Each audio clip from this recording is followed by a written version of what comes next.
एक बार की बात है, किसी जंगल में एक कौवा रहता था। वो बहुत ही खुश था क्योंकि उसकी ज्यादा इच्छाएं नहीं थी।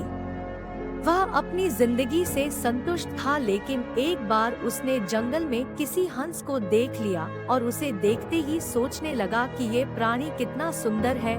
ऐसा प्राणी तो मैंने पहले कभी नहीं देखा, इतना साफ और सफेद। यह तो इस जंगल में औरों से बहुत सफेद और सुंदर है, इसलिए यह तो बहुत खुश रहता होगा। कौवा हंस के पास गया और पूछा, भाई तुम इतने सुंदर हो इसलिए तुम बहुत खुश होगे। इस पर हंस ने जवाब दिया, हाँ मैं पहले बहुत खुश रहता था जब तक मैंने तोते को नहीं देखा था। उसे देखने के बाद से लगता है कि तोता धरती का सबसे सुंदर प्राणी है। हम दोनों के शरीर का तो एक ही रंग है, लेकिन तोते के शरीर पर दो दो रंग है। उसके गले में लाल रंग का घेरा और वो सुर्ख हरे रंग का था। सच में वो बेहद खूबसूरत था। अब कौवे ने सोचा कि हंस तो तोते को सबसे सुंदर बता रहा है, तो फिर उसे देखना होगा। कौवा तोते के पास गया और पूछा, भाई तुम दो दो रंग पाकर बड़े खुश होगे। इस पर तोते ने कहा, हाँ मैं तब तक खुश था जब तक मैंने मोर को नहीं देखा था। मेरे पास तो दो ही रंग हैं, लेकिन मोर के शरीर पर तो कई तरह के रंग हैं।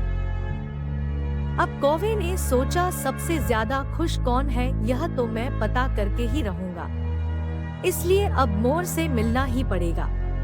कौवे ने मोर को जंगल में ढूंढा, लेकिन उसे पूरे जंगल में एक भी मोर नहीं मिला और मोर को ढूंढते ढूंढते वह चिड़ियाघर में पहुंच गया तो देखा मोर को देखने बहुत से लोग आए हुए हैं और उसके आसपास अच्छी खासी भीड़ है। सब लोगों के जाने के बाद कौवे ने मोर से पूछा, भाई तुम दुनिया के सबसे सुंदर जीव हो और रंग बिरंगे हो, तुम्हारे साथ लोग फोटो खिंचवा रहे थे, तुम्हें तो बहुत अच्छा लगता होगा और तुम तो दुनिया के सबसे खुश जीव होगे। इस पर मोर ने दुखी होते हुए कहा, भाई अगर सुंदर हूँ तो भी क्या फर्क पड़ता है, मुझे लोग इस चिड़ियाघर में कैद करके रखते हैं, लेकिन तुम्हें तो कोई चिड़ियाघर में कैद करके नहीं रखता और तुम जहाँ चाहो अपनी मर्जी से घूम फिर सकते हो।